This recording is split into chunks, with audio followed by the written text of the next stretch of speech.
এই যে স্যার মা সেরি মা কইতাছে কোন ভালো মা কাম একজন সন্তানের সবচেয়ে শ্রেষ্ঠ ও নিরাপদ আশ্রয়স্থল হচ্ছে মায়ের আশ্রয়স্থল।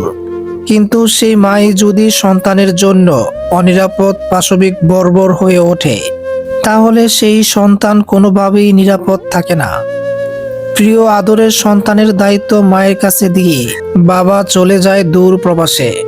কিন্তু মায়ের অন্যত্র আরেকটি বিয়ে হওয়ায় প্রথম স্বামীর নিকট টাকা আদায় করার জন্য নিজের সন্তানের উপর অমানবিক পাশবিক বর্বর নির্যাতন চালায়।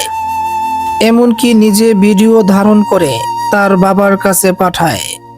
এই লোমহর্ষক অমানবিক ঘটনাটি ঘটে কিশোরগঞ্জ জেলা করিমগঞ্জ পৌরসভা বাহাদুরপুর গ্রামে।